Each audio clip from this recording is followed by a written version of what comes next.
Although they were both weak, Johnny drove Mark home. It was better that they snuck away before the authorities came. As they drove past streetlights, Johnny recounted to Mark how he was at the right place at the right time. As Johnny was returning from work, he saw smoke coming from Mrs. Violet's neighborhood. Turning his car around, he made a quick exit from the highway and drove to Mrs. Violet's house. The flames were already high. He doused himself with water and ran inside to find Mark. Mark he could reach, but the flames were too intense to go towards the basement. Mark kept quiet. On the drive back, Johnny called Belmonte's donors and told them what happened. They said they'd go to the house immediately to check if there were any survivors in the basement once the firemen put out the fire. Mark's stomach clenched. What if they hadn't put out the fire on time? That fire had spread very fast. Too fast. Mark felt he should have been a human. Being a vampire was too risky. Vampires are just as mortal as humans. As the fire proved, they could easily die. And if vampires lose their soul, Mark was in real danger.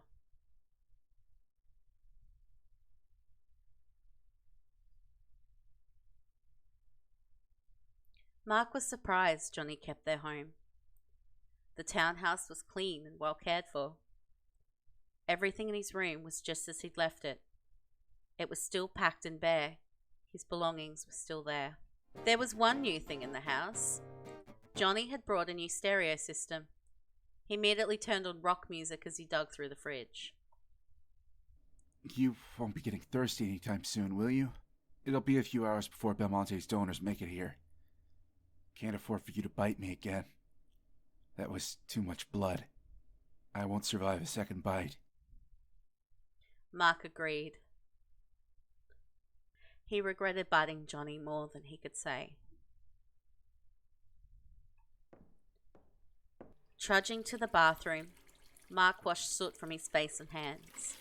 He looked paler and thinner than usual. There were deep circles underneath his eyes. Long nails and hair past his shoulders completed the Nosferatu look. As he clipped his nails, Mark felt sick. Trudging to his bare bed, Mark flopped down and fell asleep.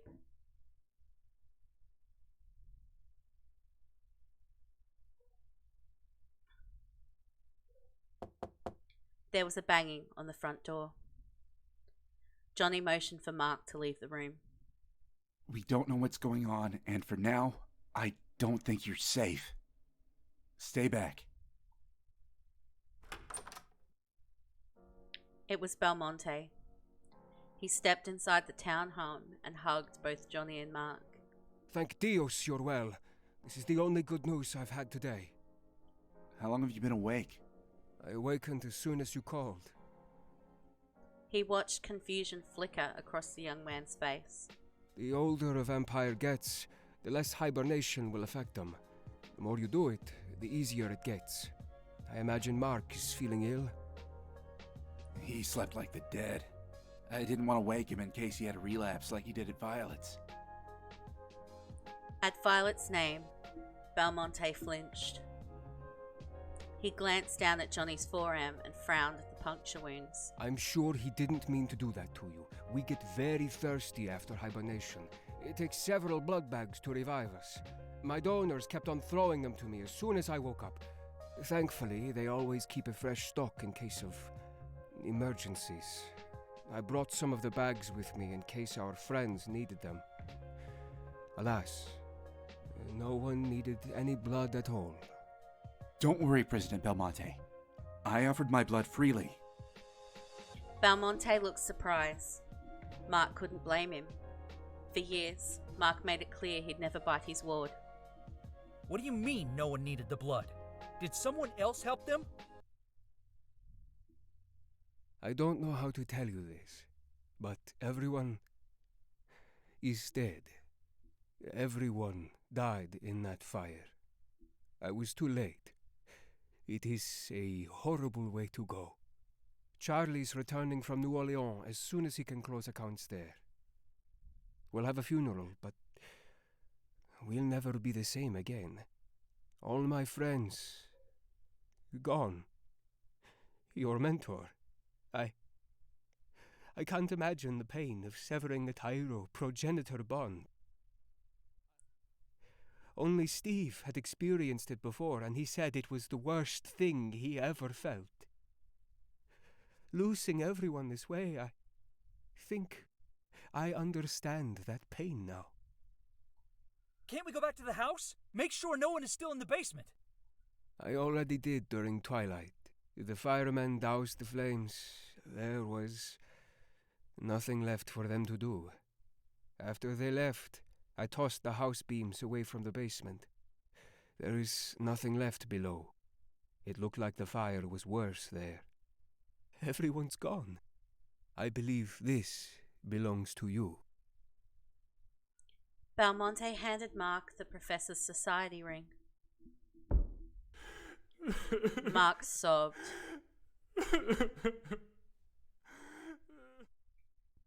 Sleep. After 5 full years of hibernation, sleep was impossible. Flashing images of flicking fire fastened behind Mark's eyelids. After Belmonte left, Johnny left for work and Mark was alone. Didn't want to think about his friends. Would sleep make the sadness disappear? Groaning, he turned on his mattress, trying to shake off the recent memory. It was too much. Maybe, just maybe, Belmonte missed something. He couldn't lie still, not when those thoughts repeated in his mind. Swinging his legs off the bed, he leapt and left the townhouse for Mrs. Violet's house. The charred remains of wood beams looked like sagging charcoal skeleton. Mark's heart was heavy as his feet dragged through the soot. He stumbled over broken beams and climbed to the middle of where Mrs. Violet's yellow house once stood. Although the ashes were soaked from the previous night, there were still parts of the house that he could still feel warmth wafting from the debris. Sloshing deeper into the remains, he began to dig through the splintered wood which once led to the basement. The beams that blocked the door underground had been thrown aside as Belmonte described. Mark's heart clenched. He had to see for himself. He slipped down into the small space. His muddy shoes threatened to slip as he carefully stepped down the cement staircase.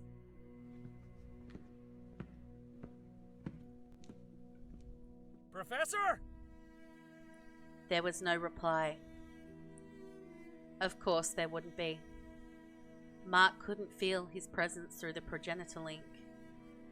Mark took in the sight of the basement's blackened walls. Piles of ash remained where the pine boxes were supposed to be. Even Mrs. Violet's crates, which had held various old works, was reduced to ash. Fire had decimated everything. There was nothing left, not even the pine boxes where they slept. This could have been him. The society and the professor really were gone. Mickelson couldn't be gone. They were supposed to have adventures. This was impossible. If they died as people did and really lost their souls, no. Mark couldn't think about their fate. Weren't vampires supposed to live for centuries? The professor couldn't die like this, like a mortal man. Mark crouched down as his breath choked inside him. He ran his sooty hands in his hair. His mentor was gone. There was no other trace of him left.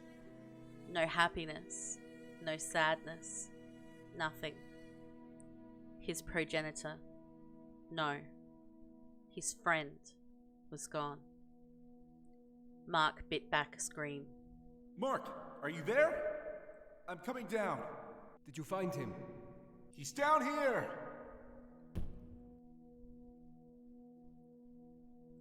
The speaker of the second voice leaped downstairs and squatted beside Mark. Belmonte looked at Mark, then rubbed his back. Mark didn't respond. How could he? Mark knelt in the soot, clutching the professor's ring. His face was smudged with black soot and snot. Seeing proved it. Mark confirmed the truth. No one had survived. Steve Mickelson, Mrs. Violet Reed, Anne and Andrew Brickford were all dead. Belmonte's eyes lingered on every pile of ash. All expression left his face. Mark couldn't even imagine the loss he felt. His friends he had known for over a century were gone. His face stayed a blank mask as he helped Mark stand. The president of the Society of Arts took a slight step backwards and bowed his head. After a moment, he raised his face. We'll give them a proper funeral.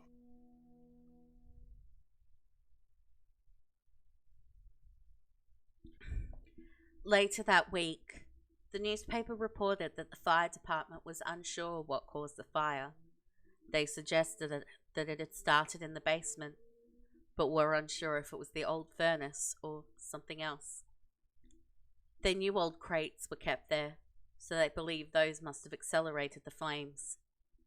The media headline blazed with the words like Society of the Arts tragedy and a devastating loss for the arts. The official story was that the society was holding one of their usual nighttime meetings. By the time they realized that they were surrounded by the fire, they were trapped. President Belmonte was interviewed several times by reporters. He explained that a few of the members hadn't attended that meeting since it was not a mandatory event. He was at his home at the time. Belmonte assured the reporters that there were enough society members to continue their charitable work, but that those type of events were not going to happen anytime soon. There was a special obituary for Mrs. Violet. As one of the more publicly visible members of the Society of the Arts, she was the one who ran most of the society's functions. The newspaper quoted several Colorado CEOs who praised her strong will and vision. There was a single sympathy card from a distant niece that Mark never knew she had. As a vampire, it must have been comforting to know that she had family alive and thriving. Mark received a letter from Steve Mickelson's lawyer. Apparently, he'd left everything to Mark and made arrangements for that before they hibernated. Mark held back tears. He'd felt unworthy as Mickelson's tyro. He was stubborn, selfish.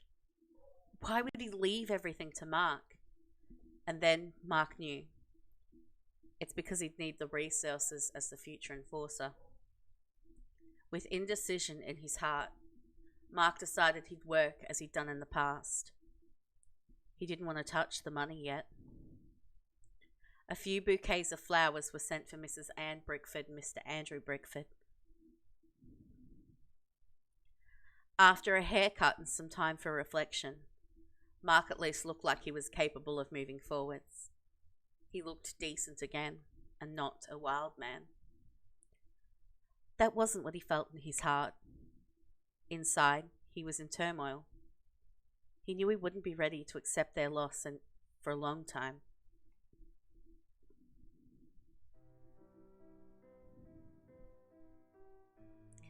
The Spanish artist was standing next to an oversized portrait of Mrs. Violet. The light ashen hair, the high collarbones blouse, her timeless pearl necklace, the elegant fur wrap draping around her shoulders. It was identical. Mark noticed for the first time that Mrs. Violet's eyes were laughing. She seemed alive with hidden happiness. The painter crossed his arms and leaned back against the grand piano as he studied his painting. Belmonte started dryly as he motioned to the wall. No one knew that I painted her, except for Charlie. But knowing that Violet's gone, it seems pointless to keep this a secret. It's a beautiful painting. You loved her, didn't you? pain-filled eyes looked up at Mark. So much so that I was willing to deny it for an eternity. I always wondered, why was Mrs. Violet changed so late in life? I knew her since she was in her early 40s. For the same reason you didn't want to change Johnny, I wanted her to live a normal life. That's why I permitted Johnny around us, despite my better judgment. If I didn't, I'd be a hypocrite. She knew for years what I was, and was so nonchalant about it. She kept my secret, asking nothing in return. All her passion was for her love of art. And her husband. She was so brilliant when I first met her. Always sharp and passionate about paintings. I think I first fell in love with her when she recognized my technique with a newer painting compared to an older work I made. I wanted to tell her my feelings, but she was already attached. I hated it, but I left her alone. I even tried to find a new love. I'll just say that it didn't work out. Meanwhile, Violet aged, and then her husband passed away. I couldn't lose her. I had to keep her here, even if she'd never be mine. Now, they are gone, and she'll never know what I felt. Mark quietly crept upstairs and left Belmonte to his thoughts.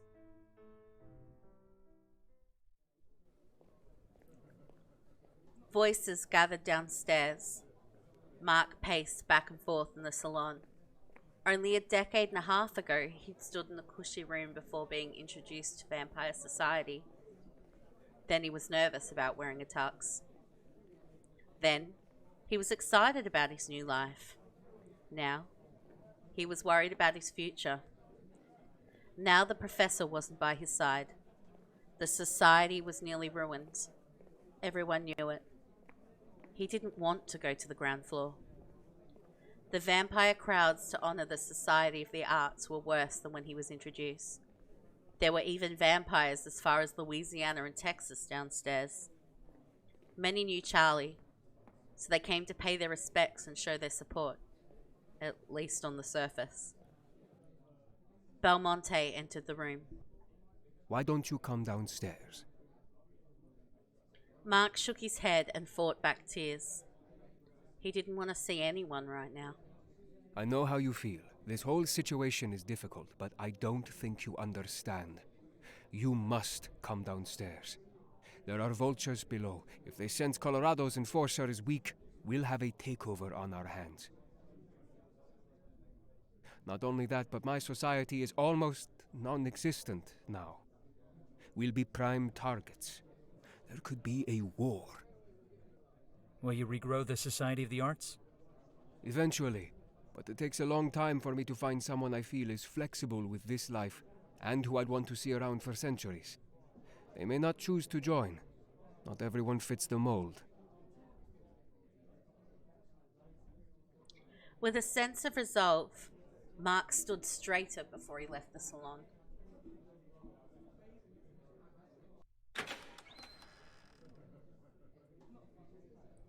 Belmonte was right. The vultures were out. They gawked at Belmonte's house. They noticed every detail of everyone present. It was the ones from New Orleans that gave Mark alarm. Silently observing all from a corner of the room, their glances bounced back and forth, watching carefully each gesture and every subtle movement. Thankfully, a more familiar and friendly face nodded at Mark. Walking with grace towards him, Anaya, the leader of the Culture of Love, spoke first. I am so sorry for your loss. Violet was a dear friend of mine. Such a sharp mind and a wonderful woman. Violet had a sharp tongue, too. But Mark grew to respect the woman who managed the society's business. Without her acumen, Mark knew Belmonte would be lost. All he wanted to do was quietly shut himself in his house and paint. Charlie was too busy playing for shows, scouting talent and networking to handle their finances. Mark was expected to be the enforcer. Once he took that mantle, he'd have to distance himself from the society. It was tradition for the enforcer to not belong to a vampire chapter. The question was, did Mark wish to still be the enforcer?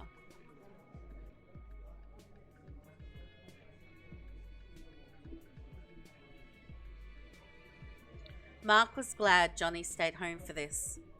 He didn't want Johnny to become a snack. Having a human around with emotional vampires would be a recipe for trouble. Mark felt a distinct loss without the professor nearby. His quips, his insight would have been very useful tonight. No. Mark had to shut off he couldn't afford to show weakness, no matter how separated he felt. He looked to his left. Cloud was present. A few vampires sneered at his casual attire. He seemed more relaxed than when Mark saw him last. Perhaps something had changed in the few years Mark hibernated. He'd have to ask Anaya later why.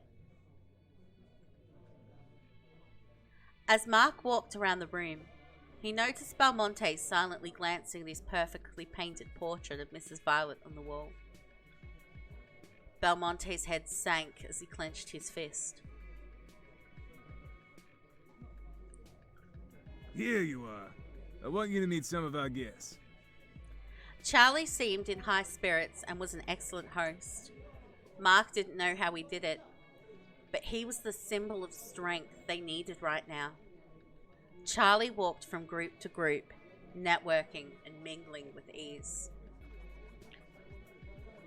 There was nothing left of the society. Their ashes were so mixed up with the houses, they couldn't tell whose was whose. I always thought that we should hibernate far away from humans. Accidents like this can be avoided. What was their leader thinking? Are you sure it was an accident? They say it was a murder, and the killer hasn't been caught yet. It could have been one of the other Colorado groups. Less competition for blood and all.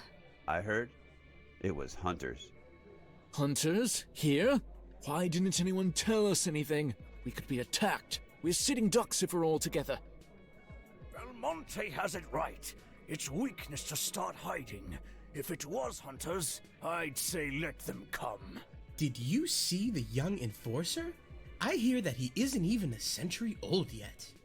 Do you think he's ready? Mark wasn't going to take gossip lying down. He called out across the ballroom. I am more than ready to protect. You can count that I'll be justice. Mickelson mentored me. Do you think he wasn't capable to prepare me? He taught me every technique he knew. The last sentence was stretching the truth, but Mark wouldn't let these guests think he was weak. There were a few coughs and throats being cleared by the gossiping bloodsuckers. Charlie quickly made a light-hearted joke and changed the room's mood. After a few hours, the guests retired to rooms Belmonte set up for them or left to whatever hotel they stayed at. Usually, vampire funerals lasted 3 days. Somehow, Mark had the patience to make it through. This is Mickelson's office? It's incredible! Plastic sheets, layered with dust, covered all the items in the office.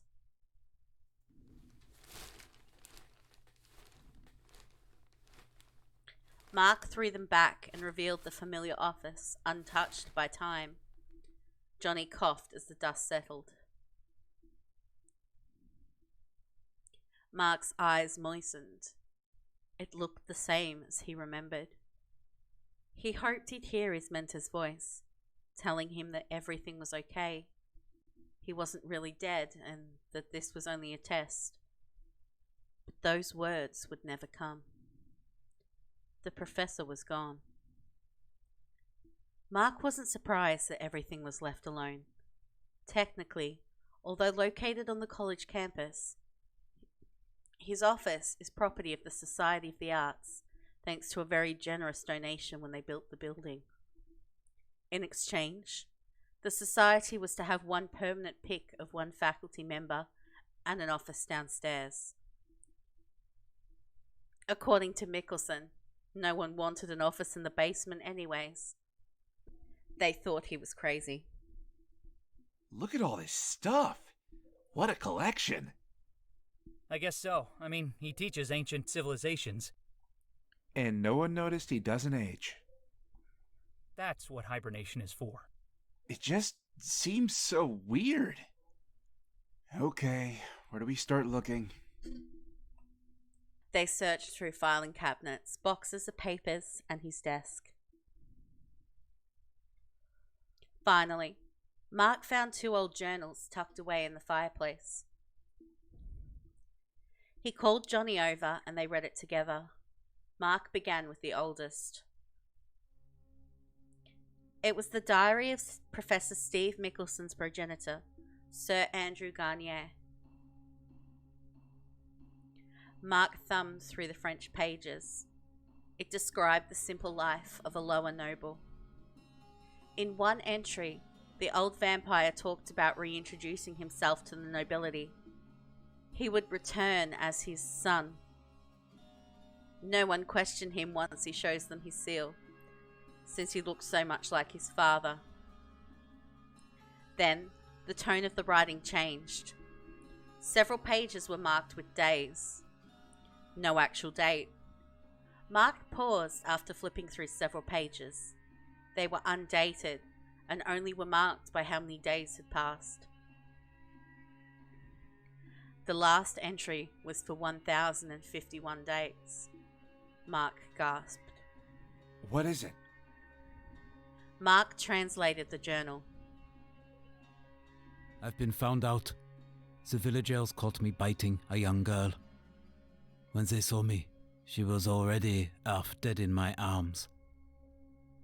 I ran to the plaza, but the serfs grabbed giant crucifixes and pushed me into my own house. My own storehouse manager told them to cover all exits with the signs of Jesus. My hired men shout that I'm unnatural. I've been betrayed. The mob is sealing my house with beams and is starting to lay brick and mortar. They hold me back with signs of the Savior. Once the other nobles learn what the peasants did to one of their own, they'll come here. I'll just sit and wait and hopefully find a way to dig out of this mess. Mark flipped ahead past pages of desperation and loneliness. I have spent many lifetimes in service of this land and kept it safe from invaders. The pillage has not come to save me. It's been a few decades since I've met one of my own kind. I don't think any of them would know I'm in danger. My hope is gone. And now, with the last of my strength, I am barely able to concentrate long enough to write these words. I suppose the villagers are right. I am the enemy. I drink blood, but I have no choice. This is my punishment. I drink of those who have not yet fallen from God's grace. The moment I'd become a vampire, I'd forsaken God when I rejected his plan for me.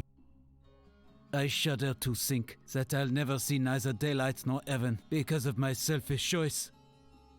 I don't want to be damned. Alas, I'll sleep the long sleep. And maybe someday someone will unearth me from this tomb. After all, whether it be the curious or thieves, somebody will ignore the town's warnings and break me free from this prison. And Professor Mickelson was the unlucky guy who found him. Let's look at this other journal. It's from my progenitor. He thumbed through the pages. Notes of the original location of Sir Garnier's home and an old photograph was stuck in the journal. It was of a younger Steve Mickelson wearing a 19th century clothing and standing next to another man. There were boxes and archaeological tools around them. They looked happy.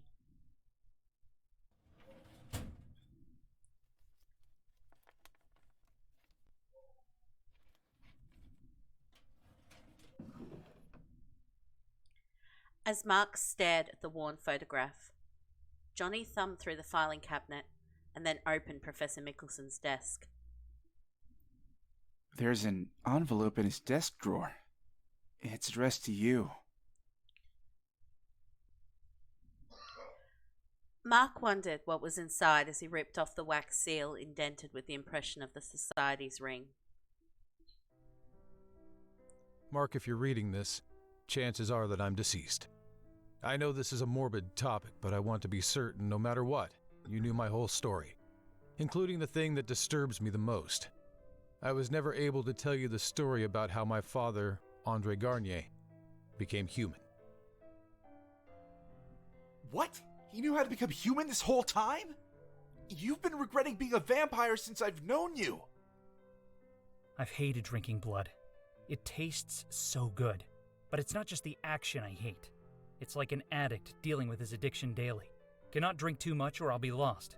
If I wait too long, I fall into bloodlust.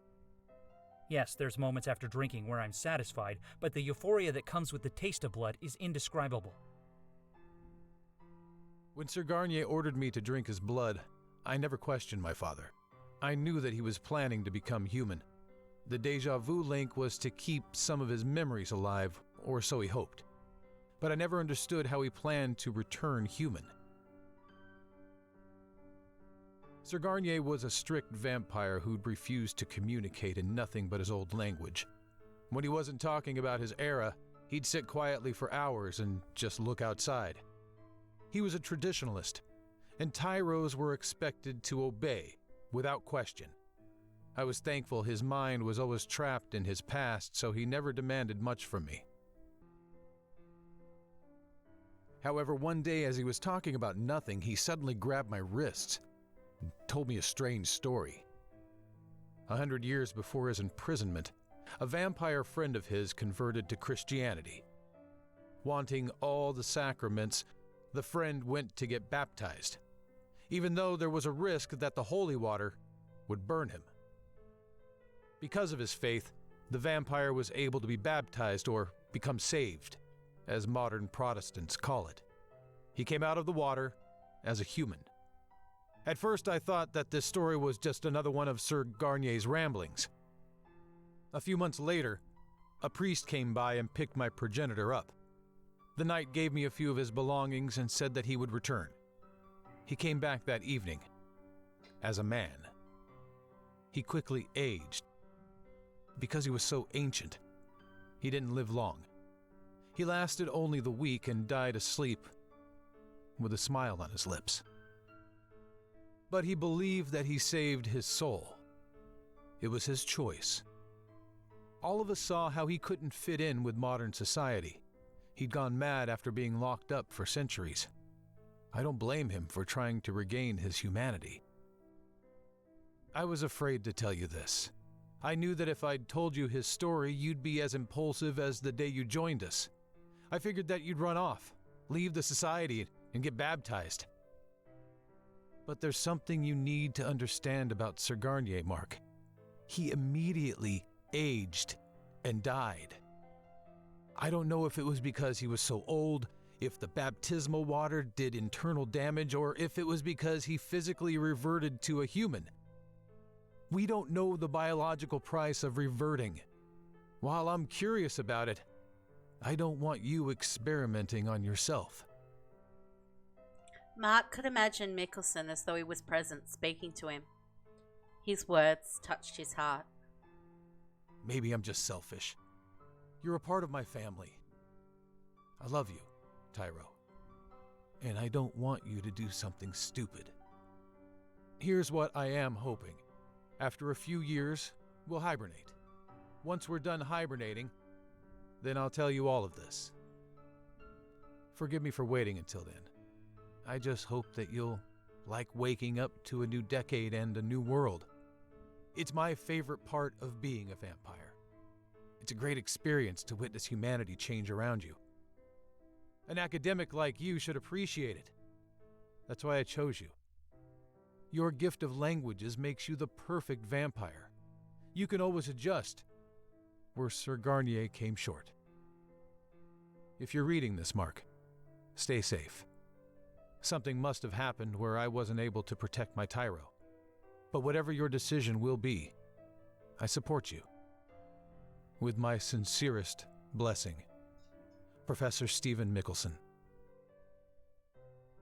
Thank you for never turning me into a vampire. I had no idea. Not having kids someday would suck, but losing your soul? Johnny watched Mark's shoulders shake. He held Mark as tears splashed on his sleeves. They stood there many minutes before returning home, Mark dazed in his steps. I barely believed in God and souls. I had only a little faith. Maybe it's time I have more. Dumb things on stream. So many dumb things